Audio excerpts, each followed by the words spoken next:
Itu kemarin saya lihat di videonya Bahar bin Smith ngamuk-ngamuk. Yang mengatakan itu bukan saya, itu ada di dalam kitab Thariqah Ba'alwi, karena dia sama Habib Rifki Sahab dari Robito Alawiyah dikomplain.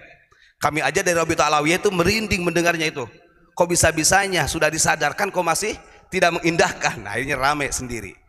Ingat ya, catatan di dalam kitab Manhajus Sawi ini sudah rungkat dengan catatannya Syekh Nawawi di dalam kitab Muraqil Ubudiyah. Mau dikatakan Syekh Nawawi mengisbat, tidak bisa. Nah, itu yang harus kita pahami. Monggo dibuka di dalam kitab Muraqil Ubudiyah. Itulah penilaian ulama kita yang objektif.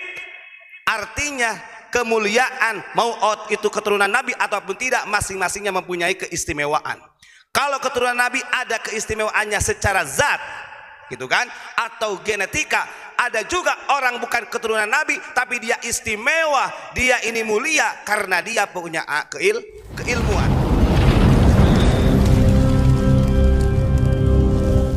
Assalamualaikum warahmatullahi wabarakatuh.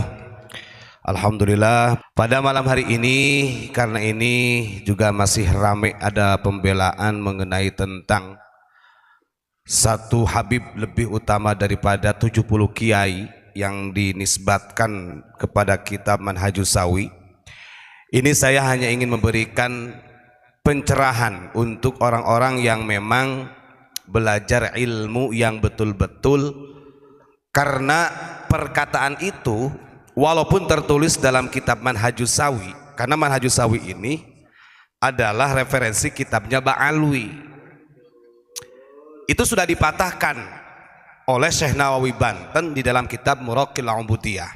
Saya bacakan dulu dalam Manhajus Sawinya juz 1 ya, halaman 384. Memang disampaikan kalau dalam kitabnya miliknya Ba'alwi, jadi kita bisa melihat berarti bukan sekarang-sekarang saja mereka mendoktrin meninggikan kasta dari Ba'alwi. Jauh-jauh hari mereka sudah begitu. Di sini dijelaskan waqad akhbaroni ba'du thiqati anil allamati Syekhul Masyayikh Abi Al-Hasani Al-Yamani Al-Madani radhiyallahu an. Nah, ini yang menceritakannya ini adalah sebagian ulama atau guru Abu Hasani Al-Yamani. Katanya annahu su'ila fi darsihi. Dia ini pernah ditanya ketika ngajar, ditanya oleh santrinya gitu. Man afdal asy-syarif aul alim, keturunan Nabi atau orang alim. Di sini belum dipopulerkan Habib, karena dia ini adalah marga al-Hadrami gitu kan. Nah, di dalam tekstual ini begini hebatnya lagi, fa hasala lahu indaha istighraqun wa ta'ta rasuhu ilal ardi masyaallahu taala. Begitu ditanya seperti itu oleh santrinya, siapa yang lebih mulia, syarif atau orang alim, itu langsung istighraq, Pak. Istighraq itu bahasanya, bahasa kita ini fana, Pak. Fana sebentar gitu, seolah-olah nggak sadar, sambil menundukkan kepala. Setelah itu, tsumma rafa'a ra'suhu wa qala syarifun jahilun aw qala syarifun wahid afdalu min sab'ina aliman, intaha. Dijawablah oleh seseorang Syekh Hasani Al-Yamani ini di dalam kitab Manhajus Sawi, syarif yang bodoh, syarif pun jahil, keturunan Nabi yang bodoh, atau satu syarif itu lebih mulia daripada 70 orang alim. Ya pantas kalau doktrinnya itu sampai di sini ada. Sarahnya hari ini bukan lagi bodoh, walaupun make narkoba, walaupun, nah ini udah kebablasan, sarahnya juga akhirnya dilanjut. Nah, betul. Dan ini dibantah sebenarnya di dalam kitab Muraqil Ubudiyah. Syekh Nawawi Banten mengatakan begini, wa afada ba'duhum anna man intasaba ila Rasulillah wa huwa min auladi sayyidina al-Hasan awil Husain wa huwa ghairu alimin yafuqu ala ghairihi mimma yusawihi fi ratbati bisittina darajah. Gini kata Syekh Nawawi, kalau memang ada dzurriyyah Nabi yang keturunan dari Hasan atau Husain, dia tidak alim, memang dia lebih mulia daripada orang biasa. Maksudnya orang biasa yang tidak alim, orang awam. Betul kata Syekh Nawawi. Bahkan martabatnya ada 60 derajat karena itu urusannya genetika. Karena dia punya darah Rasulullah, sementara orang biasa yang tidak alim dia tidak punya keistimewaan. Nah, ini objektif kalau Syekh Nawawi.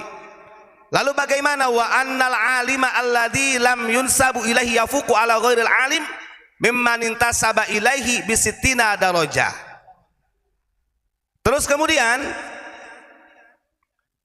orang biasa, kemudian kalau orang alim yang tidak sambung nasabnya kepada Rasulullah, ingat, dia lebih mulia daripada orang yang nasabnya kepada Rasulullah tapi dia tidak alim. Tuh sama bisitina darajah, 60 derajat.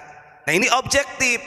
Jadi tidak seolah-olah satu Habib yang jahil, nah ini kan di preminya begitu di dalam kitab Manhajus Sawi, lebih mulia daripada 70 kiai. Kiai itu orang alim yang digunakan orang-orang Nusantara berilmu, bukan orang awam. Kan begitu. Maka dalam terjemahan begini, menurut sebagian ulama bahwasanya orang yang mempunyai garis nasab dengan Rasulullah, yakni lewat jalur Sayyidina Hasan atau Husain, dan dia tidak alim, derajatnya lebih utama daripada orang biasa yang bukan Habib yang tidak alim. Nah, melebihi 60 derajat. Sedangkan orang yang alim, ulama atau kiai dari kalangan bukan habaib atau bukan keturunan Nabi, itu lebih mulia daripada keturunan Nabi yang tidak alim sampai 60 derajat. Nah, ini makanya kan sekarang itu kemarin saya lihat di videonya Bahar bin Smith ngamuk-ngamuk. Yang mengatakan itu bukan saya, itu ada di dalam kitab Thariqah Ba'alwi, karena dia sama Habib Rifqi Sahab dari Rabi'atul Alawiyah dikomplain. Kami aja dari Rabi'atul Alawiyah itu merinding mendengarnya itu. Kok bisa-bisanya sudah disadarkan kok masih tidak mengindahkan. Nah, akhirnya rame sendiri. Ingat ya, catatan di dalam kitab Manhajus Sawi ini sudah rungkat dengan catatannya Syekh Nawawi di dalam kitab Muraqil Ubudiyah. Mau dikatakan Syekh Nawawi mengisbat, tidak bisa. Nah, itu yang harus kita pahami. Monggo dibuka di dalam kitab Muraqil Ubudiyah. Itulah penilaian ulama kita yang objektif. Artinya kemuliaan, mau itu keturunan Nabi ataupun tidak, masing-masingnya mempunyai keistimewaan. Kalau keturunan Nabi ada keistimewaannya secara zat, gitu kan, atau genetika. Ada juga orang bukan keturunan Nabi tapi dia istimewa, dia ini mulia karena dia punya keilmuan. Makanya ada nasabin wasababin, di dalam istilah ilmunya begitu. Nah, itu saja yang saya sampaikan. Terima kasih. Salam Pancasila. Assalamualaikum warahmatullahi wabarakatuh.